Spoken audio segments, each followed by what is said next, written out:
இந்த பிஸ்கெட் எங்கே எடுத்துகிட்டு போகிறேன்னு பார்க்குறீங்களா? அங்கே ஒருத்தன் வால் ஆட்டிட்டு கூப்பிட்டுக்கிட்டே இருக்கான். அங்கே போய் பார்த்தா ஒருத்தன் வந்துட்டான், இன்னொருத்தனை காணோம். சரி நம்ம ஆயுதத்தை யூஸ் பண்ணிட வேண்டியதுதான்.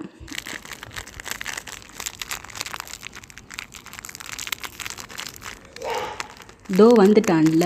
பிஸ்கெட்லாம் போட்டு முடிச்சுட்டு உள்ளே போய் பார்த்தா எங்கள் அம்மா வெங்காயம் எடு, தக்காளி எடு, கொத்தமல்லி எடு, புதினா எடு, அதை எடு இதை எடுன்னு சொல்லிகிட்டே இருக்காங்க. அப்படி என்னம்மா செய்கிறேன்னு கேட்டால், அரிசி போடாத பிரியாணி, ஆனால் மட்டன் போட்டு பிரியாணி. அது என்ன பிரியாணின்னு கேட்டாங்க. அது எனக்கு ரொம்ப பிடிச்ச பிரியாணி, அதுதான் ரவை பிரியாணி. இது செம்ம டேஸ்ட்டாக இருக்கும். பிரியாணிக்கு செய்கிற அதே ப்ரொசீஜர் தான். வெங்காயம் போடு, தக்காளி போடு, இஞ்சி போட்டு பேஸ்ட்டு போடு, கொத்தமல்லி போடு, புதினா போடு, மிளகாத்தூள் போடு, கரம் மசாலா போடு, தயிரை போடு, எல்லாத்தையும் போட்டுட்டு கடைசியில் தண்ணி விட்டு கொதிக்கும் போது அரிசிக்கு பதிலாக கோதுமை ரவை போட்டு இறக்குனீங்கன்னா சுவையான ரவை பிரியாணி ரெடி ஆயிரும். செம்ம டேஸ்ட்டாக இருக்கும். இது ஊறுகாயோட தயிர் பச்சடியோடு வச்சு சாப்பிட்டிங்கன்னா செம்ம டேஸ்ட்டாக இருக்கும். நிஜமாக ஒரு தடவை ட்ரை பண்ணி பாருங்கள். இந்த ரெசிபி டீட்டெயிலாக வேணும்னா கமெண்ட் பண்ணுங்கள், நான் சீக்கிரமாக போடுறேன். Please do subscribe.